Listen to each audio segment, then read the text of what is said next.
You may be asking yourself, what is the best way I can market my practice this year? Well, today, sorry.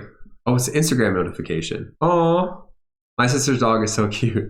What's this? An ad? What? Okay. Excuse the cheesy analogy, but you get the point. Instagram is somewhere where everybody is nowadays. One of the best things you could do is be aware all the people are at. Now you may be saying, Dawson, I tried this in the past. I tried fill in the blank. Facebook ads, Instagram ads, Google ads, radio ads, TV ads in the past, and it didn't work. I'm glad you brought that up. Usually my response to that is figuring out what they did run. And most of the time it's something like this. Honestly, there's so many moving parts to ads. We really need to focus on what's important. What I find when I look at dentist ad accounts is it's not the tools that they're using that are the issue. It's the way they use them. For example, I have access to the same tools as Leonardo da Vinci had.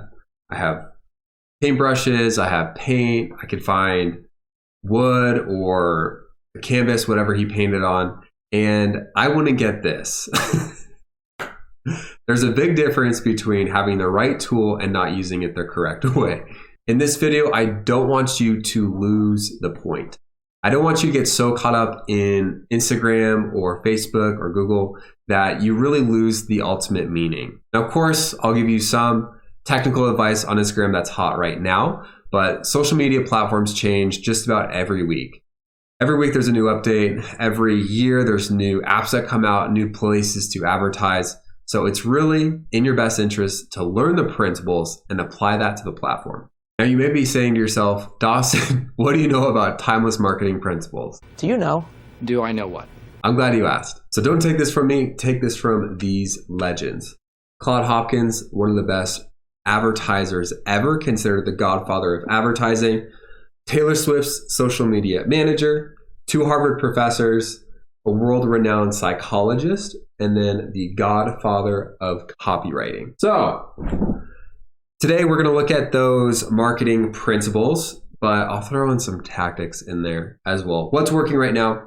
But again, let's stay for the principles. One of the best things that I can tell you is have content that matches the platform. I see so many dentists make the mistake of having a video that doesn't fit the aspect ratio of Instagram, or having content that doesn't really fit in with the content around it. Let me explain. When someone goes to Instagram, usually they're going to see pictures of dogs, of people's engagement photos, life events. Think about that as you're making your ad.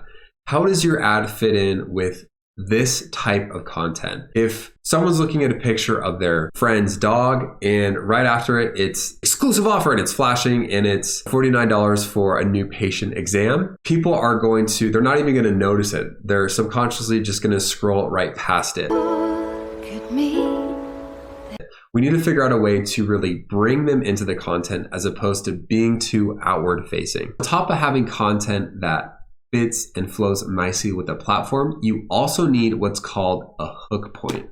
A hook point was famously coined right here by Kane, Taylor Swift's social media manager. This is crucial because if your content doesn't get someone's attention, whether it's the headline or something in the video, you're ultimately going to be ignored. It says here that 95 million photos and videos are shared to Instagram on a daily basis. 95 million a day. And that's fresh content. That's a lot. If your video is one in the 95 million videos that are uploaded every day, how is it going to get your patient's attention? On top of that, people usually spend 11 hours on digital media a day and scroll upwards of 300 feet of content in a single 24-hour period. So keep in mind what's really going to get your patient's attention. This next point comes from this idea of projecting warmth. Now this comes from Dr. Robert Cialdini, who is the famous psychologist I was telling you about earlier, as well as Compelling People by the 2 Harvard psychologists. When 2 amazing books overlap in such an area as that, it's important to pay attention. In this book, we see this amazing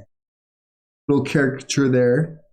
See, these birds are looking to buy a new birdhouse, and the real estate agent has a bird's mask on to elicit the liking bias. Now, why is this important when you run ads on Instagram? The important thing to remember is we really do business with people that are just like ourselves. So when you're making an ad, when you're thinking about putting something together, you really want to be relatable as possible. One of the best ways to do this is use humor or really talk about something that is relevant to the person that you're trying to reach. Now, this sounds kind of vague and ethereal, but bear with me. Chemicals behind liking bias are oxytocin and estrogen. These are chemicals in the brain that are released when a mother hugs her child, when a baby duck is comforted by its adult hen mother. I don't know what a adult duck is called, a duck, a mother duck.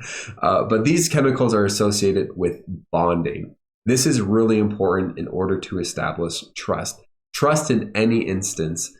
This chemical needs to be fired for that to take place. So keep that in mind when you're running ads on Instagram. Remember, when you're buying anything, you need to know, like, and trust the product, the service, before you make that decision. So even if it's on a small scale, that trust needs to be put in place before that takes place.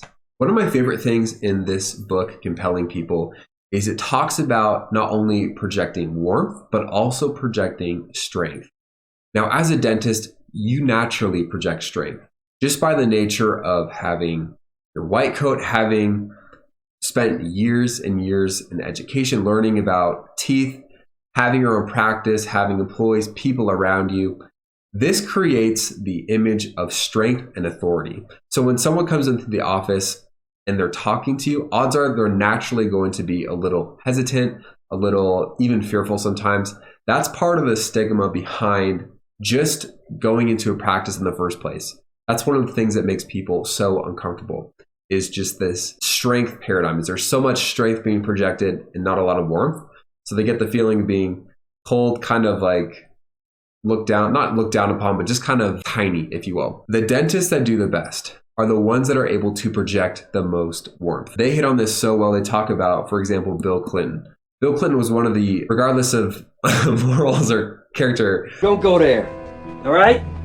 He was one of the presidents that when someone talked about him, when someone's like, oh, I met Bill Clinton, and they give their impression of him, they're always blown away. Because not only was he the president, not only was he, the leader of the free world, if you will, but he was someone that listened to absolutely everyone, no matter what. And his ability to make people feel heard was what set him apart. So as a dentist, your ability to make your patients feel heard, your ability to project warmth is going to dictate how connected your patients feel to you, i.e., how well your patients trust you. This is so important, and this can be projected even through video. If you're amazing with your patients, you have an incredible patient experience, showcase that. Put yourself in situations where you have to talk with patients, get some videos of the banter going back and forth, and just that alone will help patients, either if they've been to the office before or haven't, having that banter, having that connection showcased will show other people, okay, this is someone that I can trust.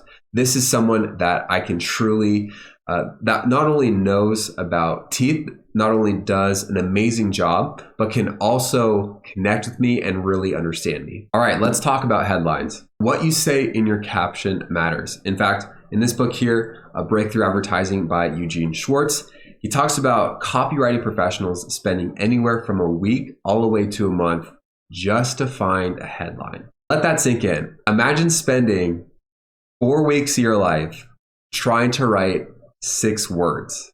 Think about that. That's how much effort copywriters put into just one sentence. Now, I'm not telling you to spend a month looking at how to write the perfect caption, but really take away the same principle as they do. You really got to know your audience, and you really got to know what's going to resonate with them. If you remember what I said before, when someone's scrolling their feed and they're looking at all the different types of posts, what's going to stick out? What's going to really get into their mind and stick with it? So as I mentioned before, the average person scrolls 300 feet of content a day. When they're scrolling through, keep in mind, what's something that I can write that's going to enter the conversation that my patient is already having in their head? Let me say that again. What you want to do in copywriting is you want to enter the conversation your patient is already having in their mind. Not only are you able to not only capture their attention, but you're also able to resonate with them based on the body of the paragraph, based on what you say after the headline. I want you to take away an illustration that Claude Hopkins used when he was talking about advertising. He says to see all your advertisements as different salesmen. So I want you to look at your different Instagram posts as different miniature versions of yourself. Bear with me.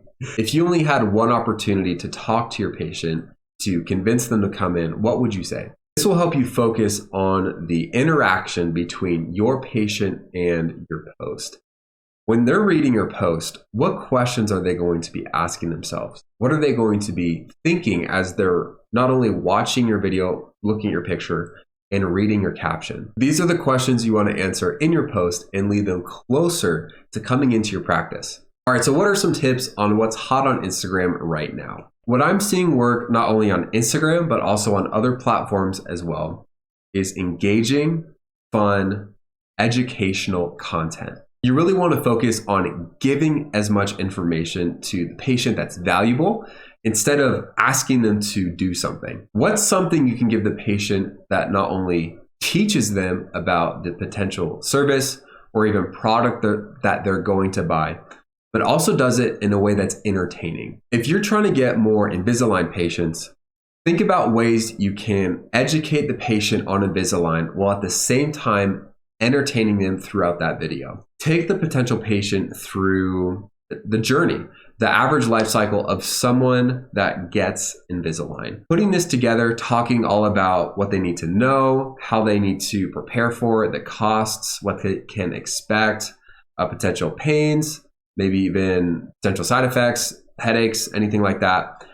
Putting a video together like that in an entertaining way will get the best value. What I mean by value is likes, comments, and leads. Doing this on any platform is working right now. Edutainment, that is the way to go. Now that's a trend that I see right now that is sustainable enough for the next 5-10 years that I'm comfortable sharing it on my YouTube channel. If you made it this far, feel free to like the video, consider joining the Consulting with Dawson family, and let me know in the comment section if you have any questions. Until next time, I will see you later.